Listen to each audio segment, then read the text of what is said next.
Cette vidéo explique les principales propositions dans les sections des directives comptables internationales pour les organisations à but non lucratif, exposé sondage 3, qui ne sont pas couvertes par les autres vidéos de cette série. Les autres vidéos couvrent la comptabilité par fonds, les charges et les informations supplémentaires, y compris les rapports aux donateurs.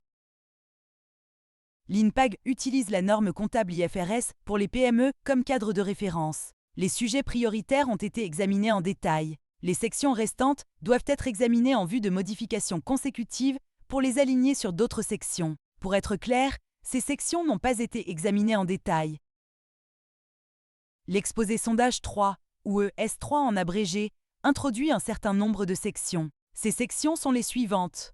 L'évaluation de la juste valeur, les participations dans les entreprises associées, les arrangements conjoints, les immeubles de placement, les immobilisations corporelles, les immobilisations incorporelles autres que le goodwill, les regroupements d'entreprises et le goodwill, les contrats de location, les passifs et droits sur les capitaux propres, la dépréciation d'actifs, les informations relatives aux parties liées, des activités spécialisées.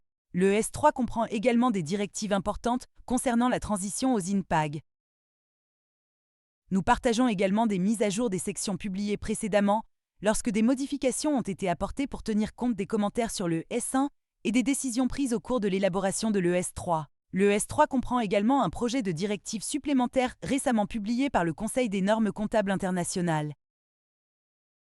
Pour assurer la cohérence, nous avons apporté des modifications éditoriales communes à toutes les sections. Tout d'abord, l'INPAG inclut des changements de terminologie afin d'utiliser des termes plus spécifiques aux OBNL. Par exemple, le mot « entité » est remplacé par « OBN » et le terme « profit ou perte » est remplacé par « excédent ou déficit ». Deuxièmement, les noms de certains états financiers primaires ont été modifiés. L'INPAG propose d'avoir un état des produits et des charges et un état des variations des actifs nets. L'état du résultat global a été supprimé. Toutes les références aux états financiers ont été modifiées en conséquence.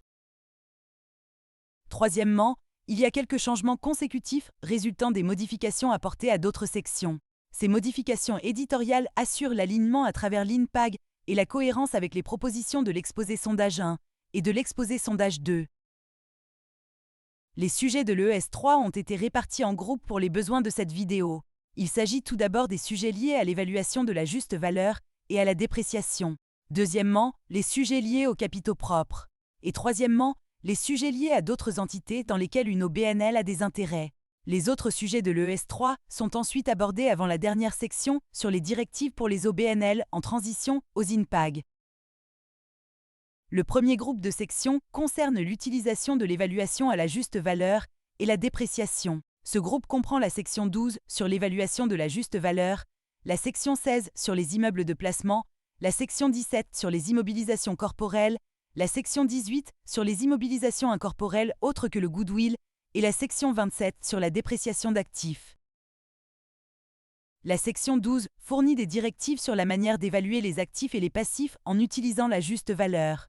En essence, la juste valeur est le prix estimé auquel un bien, un service ou un actif est acheté ou vendu lorsque l'acheteur et le vendeur conviennent librement d'un prix. Il s'agit d'une estimation rationnelle et impartiale qui prend en compte des facteurs tels que le coût de remplacement et l'offre et la demande. Cela est appelé une transaction ordonnée. La juste valeur peut également être utilisée pour estimer le montant nécessaire pour régler un passif. L'exposé sondage 2 comprenait des propositions relatives à la comptabilisation des revenus utilisant l'évaluation de la juste valeur. Lorsque des actifs sont donnés, ils sont évalués à leur juste valeur lors de leur comptabilisation initiale, afin de déterminer un coût présumé pour l'actif. Cette méthode d'évaluation couvre les stocks donnés, les immeubles de placement, les immobilisations corporelles et les immobilisations incorporelles. Bien que cette section n'ait pas fait l'objet d'un examen détaillé, pour soutenir les propositions de l'INPAG, l'ES3 contient de nouvelles directives d'application et 2 nouveaux exemples illustratifs. L'INPAG inclut une hiérarchie des justes valeurs pour l'évaluation. La plus haute priorité est accordée aux données de niveau 1, lorsqu'il existe des prix cotés sur des marchés actifs pour des actifs et passifs identiques. Si une OBN détient des actions cotées en bourse à des fins d'investissement, cela correspondrait au niveau 1 de la hiérarchie. Les données du niveau 2 proviennent de prix cotés pour des actifs similaires. Par exemple, si des OBNL possèdent des immeubles de placement, ceux-ci pourraient être évalués en examinant les prix d'immeubles similaires dans la région. La priorité la plus faible est accordée aux données de niveau 3, où les données utilisées pour l'évaluation ne sont pas observables. Elles ne sont pas observables parce qu'elles ne proviennent pas de prix cotés ou d'autres informations publiquement disponibles. Il est prévu que de nombreux actifs détenus par les OBNL soient évalués en utilisant des informations de niveau 3, parce qu'ils ont été donnés ou sont détenus pour atteindre les objectifs de l'OBNL, plutôt qu'à des fins commerciales. Les informations utilisées pour l'évaluation de ces actifs nécessiteront des éléments d'estimation et de jugement. Cette hiérarchie des données s'applique également aux passifs. Pour le niveau 3, il existe 3 techniques d'évaluation largement utilisées. Il s'agit de l'approche par le marché, l'approche par les coûts et l'approche par les produits. L'approche par les coûts est la technique la plus susceptible d'être utilisée pour évaluer les dons en nature à leur juste valeur. Il est important de noter que cette technique prend en compte la valeur de l'actif pour l'EBN, en termes de sa capacité à servir les objectifs missionnels de l'EBN. Ce concept est appelé potentiel de service. Lorsqu'on mesure le potentiel de service d'un actif, son emplacement actuel et ses spécifications techniques ne sont pas pris en compte. Par exemple, un donateur peut fournir un espace de bureau que l'OBNL ne peut pas sous-louer. L'espace de bureau a des spécifications supérieures à celles dont l'OBNL a besoin pour ses opérations. Comme cet espace de bureau ne peut être vendu ou utilisé par quelqu'un d'autre, c'est la capacité de service qui est pertinente, et non la valeur commerciale de l'espace de bureau. La juste valeur sera donc déterminée en se référant à un espace de bureau qui répondrait aux besoins opérationnels de l'OBNL. L'évaluation de la juste valeur s'applique également aux services en nature donnée. Par exemple, un médecin établi dans le pays A peut donner de son temps pour former des médecins dans le pays B. La juste valeur de ce temps donné est calculée en référence au coût de l'emploi d'un médecin ayant une expérience équivalente dans le pays B. Le salaire réel du médecin dans le pays A n'est pas un facteur dans la détermination de la juste valeur. L'utilisation du coût de remplacement fournit la valeur d'un article équivalent en usage local, appelé sa valeur d'usage. Une OBNL peut utiliser le coût pour le donateur comme la juste valeur présumée lorsque cela est connu et pertinent. Lorsqu'une OBNL fonctionne dans une situation de crise, il peut être impraticable de déterminer une juste valeur, en particulier pour les stocks qu'elle reçoit. En raison de ces contraintes pragmatiques, de tels articles ne sont pas tenus d'être comptabilisés dans les états financiers, mais des informations relatives doivent être fournies à la place. Que les actifs soient donnés ou non, de nombreux actifs détenus par les OBNL peuvent être difficiles à évaluer. Cela peut être dû à leur nature inhabituelle, à leur caractère patrimonial comme les sites historiques, ou tout simplement parce qu'ils ne génèrent pas de flux de trésorerie. L'INPAG clarifie que l'approche par les coûts doit être utilisée pour ces actifs. Cela aboutit à une valeur basée sur le coût actuel de remplacement de la capacité de service d'un actif. L'INPAG fournit des directives supplémentaires lorsque l'utilisation d'un actif est restreinte. La juste valeur est basée sur son utilisation la plus élevée et la meilleure, en tenant compte de ses restrictions. Par exemple, si une OBNL a reçu en donation un terrain qui ne peut être utilisé que pour un parc pour enfants, il ne peut être tenu compte de la possibilité que le terrain soit utilisé pour un développement immobilier. Cette possibilité ne peut être reflétée dans la juste valeur que lorsque la restriction a été levée et que l'OBNL peut le vendre librement. La section 16 présente le traitement comptable des investissements dans des terrains ou des bâtiments lorsqu'ils sont détenus pour générer des produits locatifs ou pour leur appréciation en capital. Cela n'inclut pas les propriétés détenues pour réaliser les objectifs missionnels d'une OBNL, donc cette section ne s'applique pas aux propriétés telles que les logements sociaux. Les immeubles de placement sont évalués à leur juste valeur lorsqu'ils peuvent être évalués de manière fiable, sans coût ou effort excessif. Dans le cas contraire, ils sont évalués en utilisant le modèle du coût de la section 17, immobilisation corporelle. Lorsqu'une OBNL reçoit un don d'immeuble de placement, celui-ci est évalué à sa juste valeur pour établir son coût présumé. Certains actifs immobiliers peuvent être à usage multiple, en partie un immeuble de placement et en partie une propriété utilisée par l'OBNL. La propriété doit être séparée et évaluée en fonction de l'objectif principal pour lequel chaque partie est détenue. La section 17 précise le traitement comptable des immobilisations corporelles, également connues sous le nom d'actifs fixes corporels. Elle couvre la capitalisation et l'amortissement. Elle s'applique à tous les actifs corporels qui sont détenus pour être utilisés dans les activités de l'OBNL et qui devraient être utilisés pendant plus d'une période de reporting. Comme indiqué précédemment, cette section s'applique également aux immeubles de placement utilisés pour la prestation de services ou dont la juste valeur ne peut être évaluée de manière fiable, sans coût ou effort excessif. La section 17 permet d'évaluer les actifs à l'aide d'un modèle de coût ou un modèle de réévaluation. Chaque modèle a ses avantages et ses inconvénients. Le modèle du coût est simple à appliquer, tandis que le modèle de la réévaluation permet une évaluation qui prend en compte la valeur de l'actif pour l'OBNL. Les OBNL peuvent décider lequel est le plus approprié. Lorsque les OBNL reçoivent des dons d'immobilisation corporelle, ceux-ci sont évalués à leur juste valeur lors de la comptabilisation initiale, afin d'établir un coût présumé. Dans l'INPAG, les actifs sont comptabilisés lorsqu'ils répondent à la définition d'un actif. Dans certaines juridictions, il est courant de passer en charge les actifs financés par des subventions. Pour être clair, l'INPAG ne contient aucune exception pour les actifs financés par des subventions ou des dons. Tous les actifs financés par des subventions doivent être capitalisés s'ils répondent à la définition d'un actif dans la section 17. Cela s'applique également aux immeubles de placement et aux immobilisations incorporelles. L'amortissement ou la dépréciation est inclus comme une charge dans le même fonds où l'actif se situe. Pour les rapports destinés aux donateurs, il existe une norme dans le guide des pratiques 1 de l'INPAG, état financier supplémentaire. Il inclut l'option de supprimer l'amortissement ou la dépréciation et de montrer les dépenses en capital sur l'actif acquis ou acheté, ce qui est une préférence pour de nombreux donateurs. De plus amples informations sont disponibles dans les autres vidéos de la série ES3.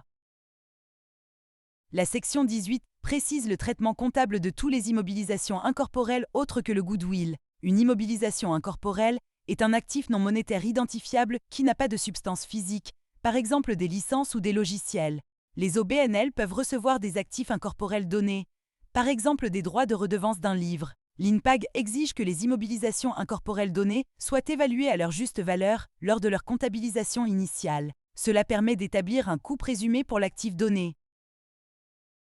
La section 27 fournit des directives sur la dépréciation des actifs. Une dépréciation survient lorsque la valeur comptable de l'actif excède sa valeur recouvrable. Dans ces situations, la valeur comptable est réduite au montant recouvrable. Dans l'INPAG, le montant recouvrable prend en compte d'autres avantages économiques et le potentiel de service, ainsi que les flux de trésorerie générés lors de l'évaluation de la valeur d'utilisation d'un actif. Dans l'exposé sondage numéro 2, il y avait une proposition pour une nouvelle base d'évaluation pour les stocks détenus à des fins de distribution à un coût nul ou nominal. Il était proposé que ces stocks soient évalués à leur coût, ajustés pour toute perte de potentiel de service. Cette nouvelle base d'évaluation a été ajoutée aux exigences de la présente section. Lors de l'évaluation de la dépréciation, la norme comptable IFRS pour les PME se réfère aux unités génératrices de trésorerie. Cela permet d'évaluer un groupe d'actifs dans les situations où il n'est pas pratique d'évaluer un actif individuel pour la dépréciation. Dans l'INPAG, l'expression unité génératrice de trésorerie a été remplacée par unité opérationnelle. Cela permet spécifiquement d'inclure des actifs qui ne génèrent pas de trésorerie parce qu'ils sont détenus à des fins missionnaires plutôt que pour la génération de trésorerie. Une unité opérationnelle est définie comme le plus petit groupe identifiable d'actifs qui inclut l'actif faisant l'objet de la dépréciation et qui est exploité de manière indépendante des autres actifs ou groupes d'actifs. Passons maintenant à ce bloc de sujets où nous examinons les propositions révisées de la section 2. Concepts et principes généraux relatifs à l'actif net et les capitaux propres. Nous examinerons également les impacts consécutifs sur la section 22, qui est maintenant appelée passifs et droits sur les capitaux propres. Dans un contexte à but lucratif, les capitaux propres se réfèrent aux droits du propriétaire sur les actifs nets de l'entreprise. Une enquête que nous avons menée en 2023 a révélé que dans les rares cas où des instruments de capitaux propres d'OBNL existent, ils ne génèrent aucun droit autre qu'un retour des fonds investis. Nous avions initialement inclus les capitaux propres comme un élément des états financiers dans l'exposé sondage 1. Mais en réponse aux commentaires et à l'enquête, il est maintenant proposé de les retirer. Étant donné que les actifs nets d'une OBNL sont détenus en tant que fiducie pour les bénéficiaires des services, il est proposé que le terme « actif net » remplace les capitaux propres comme élément des états financiers. Les actifs nets sont définis comme étant le résidu disponible pour l'OBNL afin de réaliser ses objectifs après déduction de tous ses passifs de ses actifs. Cela clarifie que les actifs nets sont destinés à ceux qui bénéficient des objectifs de l'OBNL plutôt qu'à ceux qui détiennent des intérêts de propriété, comme c'est le cas dans le secteur privé.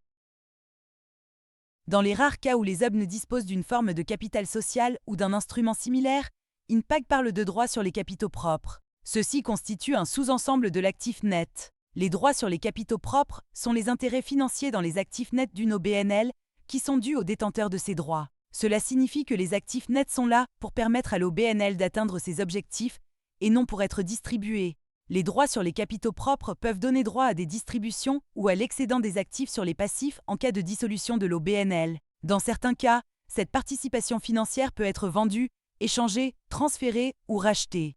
L'utilisation du terme « droit sur les capitaux propres » vise à établir une distinction avec la manière dont les capitaux propres sont utilisés dans le secteur privé. Des montants importants de droits sur les capitaux propres ne sont pas susceptibles d'être compatibles avec le fait qu'une entité soit une OBNL.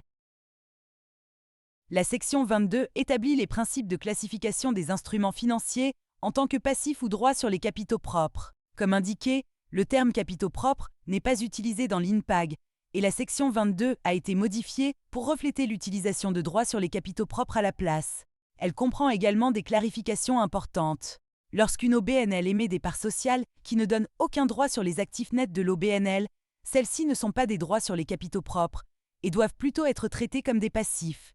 Les fonds reçus par une OBNL qui confèrent aux donateurs des droits de gouvernance mais n'établissent pas un intérêt financier dans les actifs nets de l'OBNL ne sont pas des droits sur les capitaux propres. Les directives relatives à l'utilisation des droits sur capitaux propres pour leur valeur de négociation, ainsi que les paiements fondés sur des actions, ont été supprimés de la section 22. Ce bloc de sujets concerne la section 14, Participation dans des entreprises associées, la section 15, Arrangements conjoints, et la section 19, Regroupement d'entreprises et le goodwill. Les sections 14 et 15 fournissent des directives sur la comptabilisation des entreprises associées et des arrangements conjoints respectivement. Une entreprise associée est une entité sur laquelle une OBNL exerce une influence notable, mais qu'elle ne contrôle pas, ou qui n'est pas un arrangement conjoint. Un arrangement est une entente où l'OBNL et d'autres parties partagent le contrôle de cette entité. Aucune modification éditoriale majeure n'est proposée pour ces sections, à l'exception de la clarification des relations qu'une OBNL peut avoir avec ces types d'entités. La section 9, sur les états financiers consolidés et individuels, qui figurait dans le premier exposé sondage, sera utile pour évaluer les intérêts dans d'autres entités. La section 19 de l'INPAG s'applique aux OBNL qui se regroupent avec d'autres entités, y compris lorsqu'ils fusionnent leurs opérations avec celles d'une autre OBNL. L'objectif de cette section est de fournir des directives sur la manière de comptabiliser et d'évaluer les actifs et les passifs acquis dans le cadre du regroupement. Bien que l'idée de gérer une entreprise puisse ne pas correspondre aux OBNL, le terme tel qu'il est défini dans l'INPAG établit des principes pertinents pour les OBNL. Une entreprise est définie en termes d'un ensemble intégré d'activités, nécessite une entrée et des processus appliqués à ces entrées pour créer une sortie. Les caractéristiques d'une entreprise incluent désormais les types d'activités menées par les OBNL, par exemple la fourniture de services aux bénéficiaires de services. La section couvre également les regroupements d'OBNL qui sont motivés par les objectifs missionnels d'une OBNL et non seulement par des considérations financières. Pour faciliter son application, une simplification a été ajoutée pour couvrir les situations où deux OBNL ayant tous deux des actifs nets positifs se regroupent. Des procédures supplémentaires ont été supprimées car le coût de leur application est jugé disproportionné par rapport aux bénéfices attendus. Il y a 5 autres sujets inclus dans l'exposé sondage 3. Les sections 7 et 30 figuraient dans les exposés sondages précédents et ont été mises à jour pour refléter les propositions supplémentaires faites par le Conseil des normes comptables internationales. Aucune modification n'est proposée pour la section 20 sur les contrats de location et la section 34 sur les activités spécialisées, sauf à des fins éditoriales. La 5e section et la section 33 sur les parties liées. Ce point a été partiellement abordé dans la vidéo de l'ES3 sur les charges. La section 34 sur les activités spécialisées inclut des directives sur 3 types d'activités spécialisées: l'agriculture, les activités extractives et les concessions de services. Aucune adaptation n'a été apportée à cette section, mais un retour d'information est demandé pour savoir si l'une de ces activités est pertinente pour les OBNL. Un texte supplémentaire a été publié par le Conseil des normes comptables internationales le 28 mars 2024, dans l'addendum au projet de 3e édition de la norme comptable IFRS pour les PME publié. Il est inclus dans le ES3. Il y a de nouvelles informations à fournir dans la section 7 de l'état des flux de trésorerie pour les accords de financement de fournisseurs. Il s'agit d'accords qui offrent aux OBNL des délais de paiement prolongés ou aux fournisseurs d'OBNL des délais de paiement anticipés. Il existe également des directives supplémentaires pour la section 30 sur la conversion des monnaies étrangères. Cela couvre les procédures à suivre pour estimer le taux au comptant lorsqu'une monnaie n'est pas convertible. Cela inclut également des informations à fournir sur ces estimations et sur les incidences liées aux activités à l'étranger. Les informations à fournir sur les parties liées ont pour but d'attirer l'attention sur la possibilité que la situation financière d'une OBNL, son excédent ou son déficit, ait été affectée par des transactions entre l'OBNL et une partie liée. Il est courant que la surveillance et le contrôle d'une OBNL soient exercés par un organe de direction distinct, souvent des bénévoles, qui ne sont pas employés par l'OBNL. Ils peuvent être connus sous le nom de fiduciaires, membres du conseil d'administration ou similaires. Les membres des organes de direction des OBNL sont considérés dans l'INPAG comme des parties liées, qu'ils soient rémunérés ou non. Les OBNL doivent se demander si leurs accords de gouvernance donnent lieu à d'autres parties liées. L'INPAG n'exige pas de fournir des informations sur les transactions avec les membres des organes de direction lorsque les subventions ou les dons qu'ils effectuent ou les services qu'ils reçoivent sont réalisés dans le cadre d'une transaction effectuée dans les conditions normales de marché ou reçue dans les mêmes conditions que les autres bénéficiaires de services éligibles. Comme indiqué dans la vidéo sur les charges, de nouvelles informations à fournir sur la rémunération du personnel et les dépenses personnelles des membres des organes de direction ont été ajoutées. Les fournisseurs de subventions ne sont généralement pas considérés comme des parties liées. Cependant, si les fonds qu'ils fournissent sont importants pour une OBNL et qu'ils peuvent exercer une influence sur l'ensemble des opérations de l'OBNL, ils peuvent être considérés comme des parties liées. La dernière section de cette vidéo porte sur les directives destinées aux OBNL adoptant l'INPAG pour la première fois. La section 38, Transition aux INPAG, s'applique à toute OBNL adoptant les INPAG pour la première fois. Elle établit les exigences relatives à la comptabilisation et à l'évaluation des actifs et des passifs en vue de créer le premier état de situation financière d'une OBNL conforme aux INPAG, ainsi que le rapport narratif. En adoptant l'INPAG pour la première fois, les OBNL doivent fournir des informations comparatives pour la période de reporting précédente. Cela signifie que les fonds accumulés contenant des excédents et des déficits historiques doivent être répartis entre les fonds restreints et les fonds non restreints. Ces exigences sont basées sur l'importance de la transparence des soldes des fonds restreints et des fonds non restreints, ainsi que sur la nécessité de rapports narratifs, deux aspects soulignés par les parties prenantes. La date de transition aux INPAG correspond au début de la première période de reporting pour laquelle l'OBNL fournit des informations comparatives complètes dans les états financiers. Une période de transition est autorisée si nécessaire. Cela permet de confirmer la conformité avec les exigences uniquement pour les états financiers, sans le rapport narratif, pendant les 2 premières années. Les exigences des rapports narratifs doivent être respectées dans un délai de 2 ans suivant la première période financière pour laquelle la conformité aux états financiers a été établie. La conformité pour les états financiers seuls ne sera plus possible après ce délai.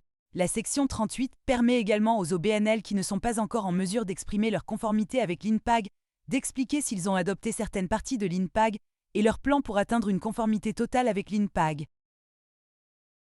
Tous les actifs et les passifs qui doivent être comptabilisés selon l'INPAG doivent faire partie du solde d'ouverture. Cela inclut les actifs et les passifs liés aux accords exécutoires des subventions, AES. Pour faciliter la transition, certaines transactions spécifiques n'exigent pas l'application rétrospective de l'INPAG. Par exemple, seuls les accords de subvention qui doivent être achevés plus de 12 mois après la date de transition aux INPAG doivent être inclus dans le bilan d'ouverture. Ainsi, si une OBNL a une date de transition au 1er janvier 2026 et qu'elle a un accord de subvention qui doit être achevé en 2026, cet accord de subvention n'a pas besoin d'être reflété dans l'état de la situation financière. Seuls les accords de subvention qui doivent être achevés après le 31 décembre 2026 doivent être reflétés. Cela s'applique à tous les accords de subvention car ils impactent les actifs, les passifs et les soldes des fonds. L'évaluation de la juste valeur peut être utilisée pour créer un coût présumé pour certains actifs et passifs lorsque ceux-ci n'étaient pas précédemment comptabilisés. Cela inclut les immobilisations corporelles, les actifs patrimoniaux, les fonds de dotation et les stocks. Tous les prêts accordés à un taux d'intérêt inférieur à celui du marché doivent être comptabilisés conformément aux dispositions de la section 11, Instruments financiers. Cette vidéo décrit un nombre limité de modifications apportées à plusieurs sections, en conséquence des modifications apportées dans d'autres sections de l'INPAG. Ces sections n'ont pas été examinées en profondeur. Les actifs donnés peuvent être significatifs pour les OBNL. Les sections 16, 17 et 18 ont été mises à jour pour clarifier que la comptabilisation initiale des actifs donnés à la juste valeur crée un coût présumé pour les actifs donnés. Étant donné que la juste valeur est significative pour les dons en nature, des directives d'application supplémentaires ont été développées, clarifiant comment appliquer les exigences en matière d'évaluation de la juste valeur.